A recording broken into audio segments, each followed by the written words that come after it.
Bueno, encontré el librito en cuestión.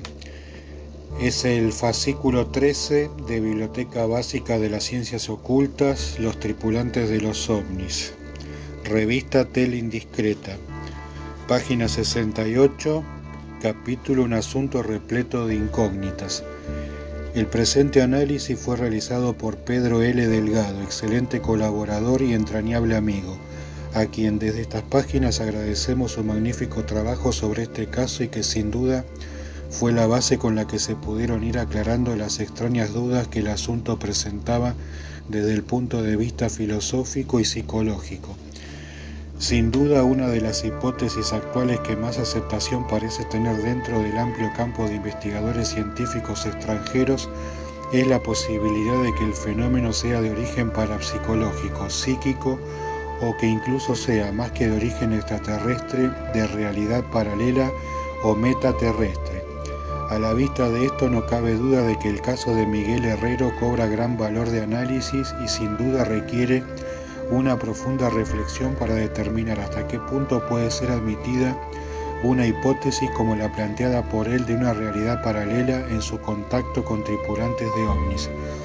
Hoy no hay suficientes elementos de juicio para afirmar la existencia de mundos paralelos. Además, hay que formular previamente unas preguntas. Cuando se habla de paralelismo, ¿se entiende un paralelismo parcial o total? El caso de Miguel Herrero parece que viene a responder a la última pregunta. En un mundo paralelo existiría incluso el anti-Miguel Herrero. La posibilidad de que existan seres contrarios e idénticos a nosotros no parece que pueda darse. Podrían darse, quizá, seres parecidos, semejantes y con una constitución radicalmente opuesta, quizá nada más, pero sería entonces un paralelismo parcial. Si existiera un anti-Miguel Herrero, y fijémonos bien en lo que esto implica, si existiera un ser contrario e idéntico, necesariamente deberían existir los antipadres de Miguel Herrero. Esto roza con la broma, pero no es tal, y también es cierto que esos antipadres del anti-Miguel Herrero necesariamente debían poseer una constitución genética idéntica, pero contraria a la de los padres del señor Herrero, el terrestre, pues sólo así podrían ser idénticos los hijos. Claro que para que se diera la identidad sería preciso que el árbol genealógico de esta familia fuera idéntico al paralelo. Pero para que fuera idéntico y paralelo, necesariamente también la muerte de cada uno de los familiares debería ser al mismo tiempo. El antitatarabuelo de Miguel moriría al mismo tiempo que el tatarabuelo. En esto están de acuerdo esos paraterrestres con nosotros, pues afirman que cuando el uno muere aquí, el otro muere allí. Lo que no nos han especificado es quién nace antes. Si uno de los dos nace antes que el otro, evidentemente no habría paralelismo tal como nos lo quieren dar a entender.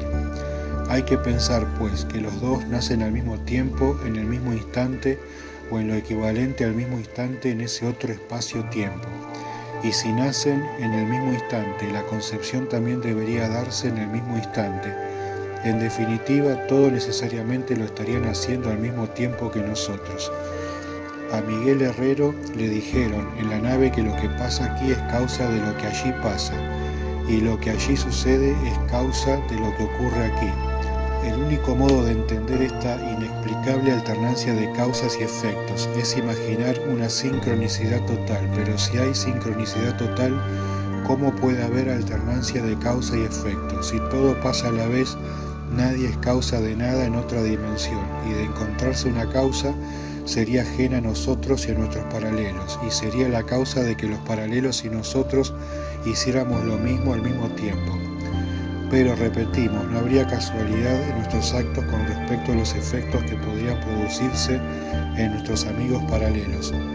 Volviendo a la sincronicidad, si ellos tienen que hacer lo que hacemos nosotros y hacerlo en su dimensión al mismo tiempo o en lo equivalente al mismo tiempo, ¿cómo se explica que Miguel Herrero vaya en furgoneta y su paralelo en platillo volante?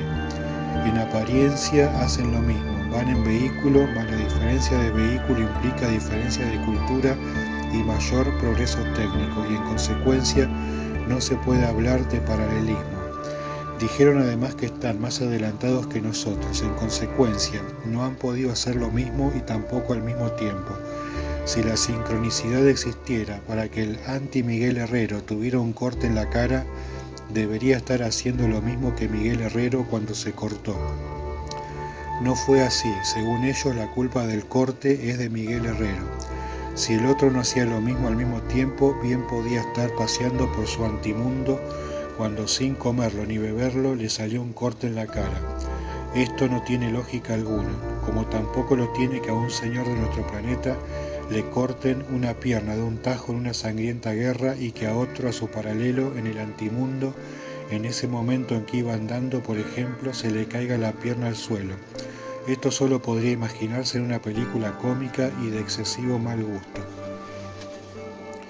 Considerando estos detalles mínimos pero reveladores, ¿podemos creer que esos supuestos paraterrestres decían la verdad? Imaginar un mundo y un antimundo así es como imaginar que en una fotografía el positivo está bailando y el negativo echándose la siesta. Los estudios sobre antimateria nos revelan que al tomar esta contacto con la materia se destruyen ambas, y si no cualquier antimateria, sí al menos cada espacio con su contrario. Por ejemplo, el hierro se destruiría al contacto con el antihierro, o el hombre con el antihombre, y no solo un ser humano concreto y específico, sino cualquier ser humano. En definitiva, no solo se destruiría Miguel Herrero al tocar a su negativo, sino que tuvo que destruirse al tocar a los demás miembros de la expedición. De hecho, les tocó, pues le sujetaron entre dos cuando se mareó, en cambio ninguno se destruyó. No podemos creer que fueran por tanto nuestros negativos. Si lo fueran, tampoco podrían experimentar para ver si pueden fundirse las razas terrestres con la de ellos, como así le dijeron a Miguel, pues el solo hecho de tocar a cualquier terrestre implicaría la destrucción del terrestre y su paralelo. Hay otros aspectos que invitan también a recelar de los supuestos paraterrestres. El contacto con Miguel Herrero, si fue real, estaba premeditado. Había una clara intencionalidad en comunicarse con él. Por otro lado, sabían que Miguel Herrero no iba a temer y que iba a avanzar hacia la nave en la oscuridad del campo, a pesar de que la viera y reconociera que aquello no era humano. La prueba está en que Miguel Herrero siguió avanzando cuando vio el aparato. En cambio, cuando le llamaron para que se acerque a la nave, sabiendo el nombre de Miguel Herrero, en vez de decirle, «Oiga, Miguel, acérquese», le dicen, «Oiga, señor, el de la furgoneta», como si no supieran el nombre de Miguel, y lo sabían, pues en la nave le esperaba el supuesto paralelo. Se observa en su actitud al llamarle que encubren algo, es decir, no se comportan con naturalidad. Al introducir a Miguel en la nave hay otro detalle que nos extraña notablemente. Su paralelo está de espaldas, como si no lo esperara, cuando de hecho tenía que ser el más interesado en verle. En cambio está de espaldas, y solo cuando se gira su asiento, el paralelo es el único que creemos estaba sentado y al margen de la conversación. Cuando se gira el asiento del paralelo es cuando Miguel puede ver que es idéntico a él. Cualquiera con alguna suspicacia advertiría cierta teatralidad en el comportamiento de ese hombre sentado que solo revela su identidad al girar su sillón y ofrecer su rostro. Es un recurso muy utilizado por su efectismo en cinematografía. En ese momento en que ve a su paralelo es de imaginar el trauma del señor Herrero. No comprende claramente qué está pasando. Uno de los miembros de la nave le dice que a no ser que alguien le explique lo de los mundos paralelos, no lo comprendería. Si desde el punto de vista de la lógica hemos visto que no puede existir ese mundo paraterrestre, tampoco le explicaron a Miguel Herrero la razón de ser y consistencia de ese mundo. Cabe que nos preguntemos si lo que le dijo aquel miembro de la nave no fue más que una evasiva. Le dijo que a no ser que alguien se lo explique no lo entendería, pero cabe que no se lo explicara porque no puede explicarse, por ser una absoluta e incoherente farsa. Les parecerá aventurado decir esto, no lo afirmamos, pero ponemos en tela de juicio la aparente intencionalidad del contacto. La intencionalidad parece ser simplemente advertirnos de los males que les causamos a nuestros paralelos, pero dudamos que la intencionalidad fuera esa en la medida en que no creemos en la existencia de ese otro mundo paralelo inexplicable.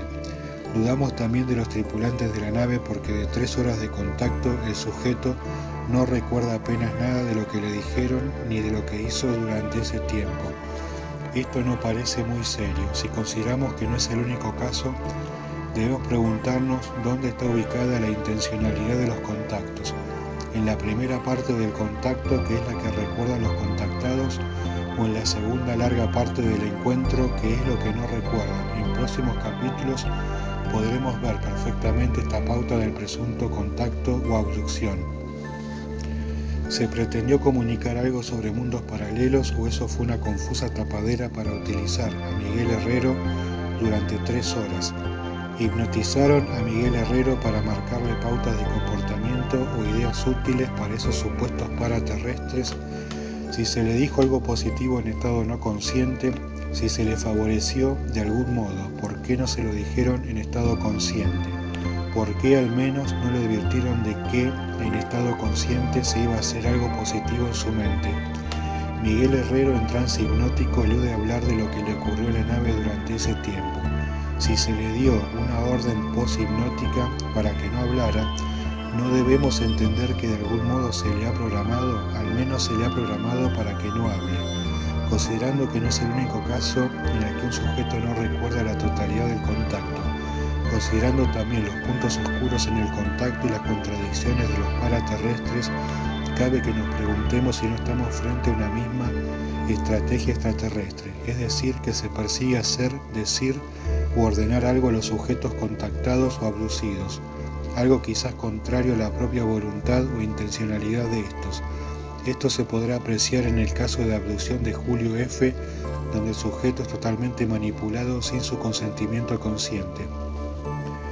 Como se puede ver en este análisis, el supuesto contacto está más dentro de una fabulación consciente, tanto del propio Miguel como vamos a poder ver más claramente ante los análisis psicológicos de su personalidad, como por parte de los presupuestos paraterrestres, si admitimos como cierto el contacto, que de una auténtica aventura vivida por un sujeto. El relato es una pura incoherencia. Cierto es también que el fenómeno ovni se manifiesta siempre de esta manera incoherente, pero también es cierto que una de las propiedades de nuestro inconsciente es esta misma ley de la incoherencia, lo absurdo, las fantasías, etc.